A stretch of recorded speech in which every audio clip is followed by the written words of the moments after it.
Hey guys, how's it going? Eric here, and we've got some news about the 2024 Toyota Grand Highlander. So this one, just like you see beside me, and all of the models, you have a safety recall with the curtain airbag. So when the airbag and the steering wheel goes off, basically your head can fall in between the A-pillar airbag and the steering wheel airbag, and it can move your head forward and make you hit the A-pillar, which could cause some really serious problems. So serious that it actually has a federal stop on the deliveries of these vehicles.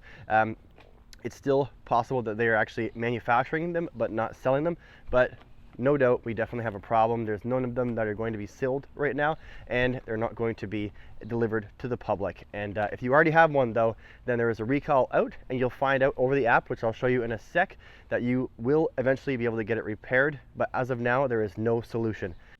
So here in my Toyota app, you see on the right here, there's a health button with a red dot. We click that, you can see there is a safety recall notice, one active safety recall. We click on that, you see safety recall RH3. Go in deeper in there, you can see the recall is based off of the driver curtain shield airbag may not deploy as intended. We expand that a little bit, and you can see that is definitely the problem, and the driver's window is rolled down, that this will happen. And the current remedy is not available.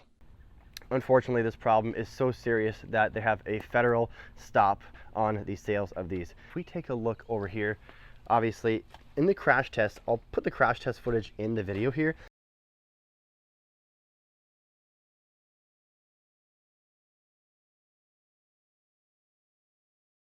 But you can actually see the dummy inside the driver's seat, his head actually come forward and the chest just hit off of the airbag, and then you'll see the A-pillar airbag here deploy, and you can see as it deploys it kind of goes up, and then his head goes in, or he or she's head goes in and hits off of this A-pillar, which is pretty scary. And another thing that's really offering a lot of speculation is that a few years ago, Toyota actually had the safety regulation company in Japan, Daihatsu. There was actually a little scandal going on where Toyota actually apparently paid them some money to let some unsafe features or aspects of a car, a model of different cars, actually slide under the rug and go unnoticed. And that was found out, and there was some serious stuff going on there. But unfortunately, yes, this is a problem here. And the curtain airbag comes off, and you can actually hit your head in, if you're in the front of the vehicle, into the A-pillar, and that could be fatal, definitely fatal, especially if you're at a high speed and you're hit, you know, on a little bit of the either side of the vehicle. That could be very detrimental. And there's a few YouTubers that have actually posted about it already. First was Kirk, this Kirk guy who I seen it last night, and I was like, wow, really? Is this a real thing? And a lot of people on the Grand Highlander forums and the Facebook groups were kind of blowing it off. It's like, you know, it's he just wants clickbait. But I was like, you know what has he got to lose from this, or what has he got to gain from this? Obviously he just wants to put this information out there, and if people find it helpful, that's cool. And obviously it is helpful, because if you buy a car like this that's just so big, obviously you're going to be hauling around some family in it. There's also John the Pilot that posted up some videos as well about it, and he was the one who actually got in a little bit more in depth about it. But that was really nice to see other Grand Highlander owners just coming out about this little or actually this big problem that we're facing. And I'm going to show you a few things that I noticed that might be a little problem in the future. So you can't really see from here, but actually the front hood here is actually quite thin. If you push it, it just kind of moves. And to the point where if you're inside the car and you're just parked and or you're waiting at a light, you'll actually see the front hood moving. So let's go put this thing in here, and let's start it up and see if we can replicate that. The start button actually is another issue that I would love to show you. So it doesn't look like we're going to see much of a hood vibration here. If we were driving on a main road, you might see a little bit more. But when you're driving down the highway and you got some air going in there, it's not like you're driving, like when I drive my Ford or Mercedes or different kind of cars, I've never actually seen the hood actually get to the point of vibrating. But that's a real problem though, the hood vibrating. It just makes you wonder and question the quality of the metal that they used when they were actually building this car. So the other problem that I've faced is the key fob issue. So this key fob here, basically, you know, if you're just like me, you may have only gotten one fob at this point. See, it says Grand Highlander on it. Really nice. You may have only gotten one, and that's cool. But you just have to remember, based off of my experience, you're going to want to carry a spare key fob battery on you. So I called the dealer, and the dealer said to use the KISS method. Obviously, This didn't work my first time that it happened though. This actually happened to me 3 times where I've taken the key and I've had to actually put it in and use the KISS method. The second and the third time it actually worked after I had swapped the fob battery. It actually worked. This might end up being a recall in the future, I'm not sure, but apparently, but the first time though it happened, battery died. Luckily I was across the street from a store where I could go grab a battery, thankfully, because I had my daughter and wife in the back, and if I didn't, I would be in big trouble. And but luckily I had a spare fob battery. It took about 20 minutes for the fob and the car to be able to connect, and they're pinging satellite technology, whatever it is, and to get this thing going. After that, it happened to me 2 other times where I actually lost power. That said though, I didn't have to swap the fob battery those times.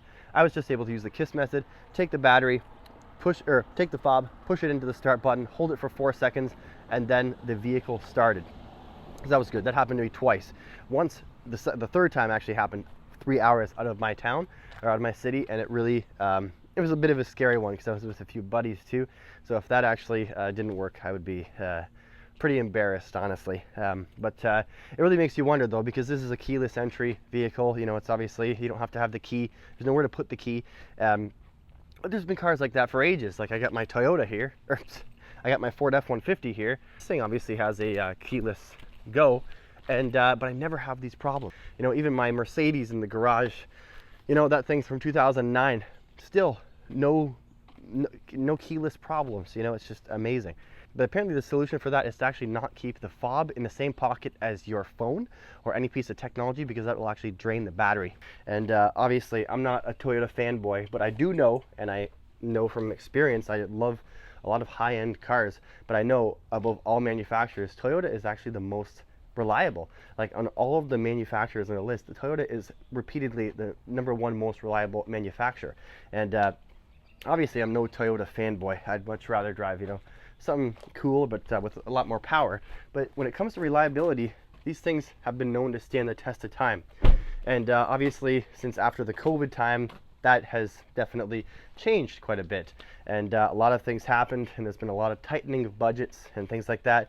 And honestly, like, energy is never lost, it's transferred. So if money isn't being spent on the car's safety, it's being spent elsewhere, then something has to make up for that. And obviously there's going to be corners that are cut, and this is when corners start to pop out, you know, like things are literally coming out of that front corner of that airbag if you get into a collision. So you obviously don't want to get into anything like that. Drive very carefully if you have one of these cars, and if you don't, maybe just wait for the second model year. Definitely very nice. You know, obviously this is a family car, that's why I have this, but it's a really nice car. It's amazing. I just really hope there's not more problems, because like even when you close this door, it's just, maybe I'm a little bit crazy, but it seems very thin. Obviously it's a really thin metal, and I don't know if it's of the best quality, but that said, guys, it is what it is. This is just the beginning of this. It's just the first model year, and it's a big vehicle with a lot of space inside, so obviously it's not going to hold together if it's not made with the, you know, top quality metals, and you can't expect very much. But that said though, these are quite expensive. You know, over here in Canada this was just shy of 55,000 for the XLE gas.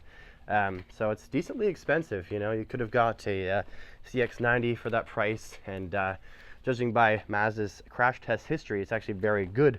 But when you're someone that just knows the reliability of Toyota and knows that they retain value so well, you want to take that leap. And I mean, obviously it looks really nice too. It's a really, really nice car. Look at that thing, you know?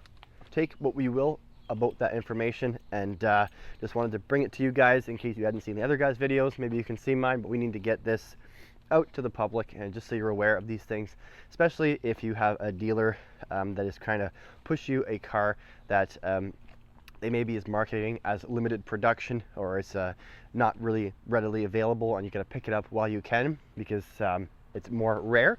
In reality, it's not rare. You know, you don't want to get tricked into thinking that there's a dealer markup on something like this, when in reality there's halted production due to a safety issue with the vehicle. So you don't want to get scammed for these kind of things, and you never know these days, guys. You know, it can happen to the best of us. You know, you never really know.